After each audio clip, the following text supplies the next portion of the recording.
രണ്ടാമത്തെ സാക്ഷ്യം എന്ന് പറയുന്നത്, ഞാൻ ഒരു ജോലി മാത്രമേ ചോദിച്ചിട്ടുണ്ടായിരുന്നുള്ളൂ മാതാവിൻ്റെ അടുത്ത്. കാരണം അപ്പോഴും എൻ്റെ മെറിറ്റാണ്. പക്ഷെ അച്ഛൻ പറയും not by merit, by grace എന്നാണ് എപ്പോഴും നമ്മൾ പറയുന്നത്. പക്ഷെ അത് കഴിഞ്ഞ് ഒരു 2 മാസം കഴിഞ്ഞപ്പോൾ എനിക്ക് അടുത്തൊരു ജോലി മാതാവ് തന്നു. ആ ജോലി എന്ന് പറയുന്നത് ഒരു ഡിപ്പാർട്ട്മെൻറ്റിൻ്റെ ഹെഡാക്കിക്കൊണ്ട് ശമ്പളത്തിലും വർധനവ് തന്നുകൊണ്ട് എല്ലാ ആനുകൂല്യങ്ങളും തന്നുകൊണ്ട് മാതാവ് എന്നെ അടുത്തൊരു ജോലിയിലോട്ട് പ്രവേശിപ്പിച്ചു. അതെൻ്റെ മാതാവ് തന്ന അടുത്തൊരു അനുഗ്രഹമാണ്.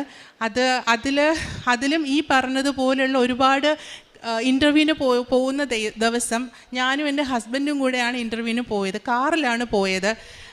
കോളേജ് എത്താൻ ഒത്തിരി ദൂരമുണ്ട്. പക്ഷേ പകുതി ആയപ്പോഴത്തേനും ഞങ്ങളുടെ കാറ് ഭയങ്കരമായിട്ട് ചൂടായി. പിന്നെ വണ്ടി മുന്നോട്ട് പോകുന്നില്ല. അന്ന് ഞാൻ വീട്ടിൽ നിന്ന് ഇറങ്ങുന്ന സമയത്ത് 4-5 പ്രാവശ്യം കൊന്ത ചൊല്ലിയിട്ടാണ് ഇറങ്ങുന്നത്. എനിക്ക് കൊന്ത ചൊല്ലാൻ അറിയില്ല, പക്ഷേ ഞാൻ യൂട്യൂബ് നോക്കി പഠിച്ചതാണ്. എനിക്ക് രഹസ്യങ്ങൾ എന്താണെന്ന് അറിയില്ല, പക്ഷേ ഞാൻ അതും പഠിച്ചു. ഞാൻ അങ്ങനെ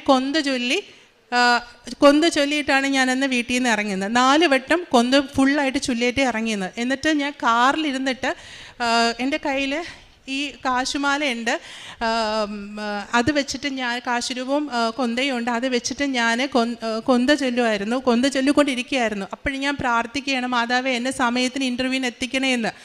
അങ്ങനെ പക്ഷെ ഞങ്ങൾക്ക് 2 പേർക്ക്, എനിക്ക് എൻ്റെ ഹസ്ബൻഡിനും പരിചയമില്ല. അതൊരു ഇടുങ്ങിയൊരു സ്ഥലത്താണ് വണ്ടി നിൽക്കുന്നത്. ഞങ്ങൾക്ക് പരിചയക്കാരും അവിടെ ഒറ്റപ്പെട്ട സ്ഥലമാണ്. പക്ഷെ അവിടെ ഒരു വീട്ടിൽ ഞങ്ങൾക്ക് വഴിയിൽ കിടന്നൊരു കുപ്പി കൊണ്ടുപോയി ഹസ്ബൻഡ് വെള്ളം നിറച്ച് കാറിൽ ചൂട് കാർബറേറ്ററിൽ ചൂട് തണുപ്പാക്കാനായിട്ട് കുറേ സമയം ട്രൈ ചെയ്തുകൊണ്ടിരിക്കുകയായിരുന്നു.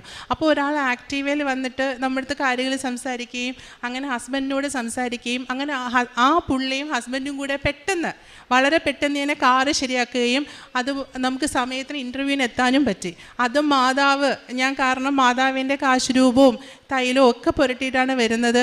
പിന്നെ ഞാൻ കൊന്ത ചൊല്ലിക്കൊണ്ട് വണ്ടിയിലിരിക്കുകയാണ്. പുറത്ത് നടക്കുന്ന കാര്യങ്ങളൊന്നും ഞാൻ ശ്രദ്ധിക്കുന്നില്ല. ഞാൻ ഫുള്ള് കൊന്ത ചൊല്ലലായിരുന്നു, കാണാതെ പറഞ്ഞുകൊണ്ടിരിക്കുക. യൂട്യൂബിൽ കേട്ടിട്ടാണ് ഞാൻ ചൊല്ലുന്നത്. എനിക്കതേ അറിയാവൂ. യൂട്യൂബിൽ പിന്നെ ഞാൻ എഴുതി വെച്ചിട്ടുണ്ട്. എൻ്റെ ഒരു ഡയറിയിൽ ഞാൻ ഫുൾ രഹസ്യങ്ങളും എഴുതി വെച്ച് ചൊല്ലും. അപ്പോൾ അങ്ങനെ ചൊല്ലിക്കൊണ്ടിരിക്കുകയായിരുന്നു. അങ്ങനെ എനിക്ക് സമയത്തിന് ഇൻ്റർവ്യൂവിന് പോകാനും പറ്റി. കാശുരൂപം പിടിച്ചുകൊണ്ടാണ് ഇൻ്റർവ്യൂ അറ്റൻഡ് ചെയ്തതും. അതിൽ ഞാൻ ഫസ്റ്റായിട്ട് വരികയും അവിടുത്തെ ഹെഡ് ഓഫ് ദി ഡിപ്പാർട്ട്മെൻറ്റായി അസോസിയേറ്റ് പ്രൊഫസർക്കും ഹെഡ് ഓഫ് ദി ഡിപ്പാർട്ട്മെൻറ്റായി ഞാൻ കയറുകയും എൻ്റെ ജോലി കുറച്ചുകൂടെ ഉന്നതിയിലോട്ട് എൻ്റെ മാതാവ് എത്തിച്ചു. അതെൻ്റെ രണ്ടാമത്തെ സാക്ഷ്യം.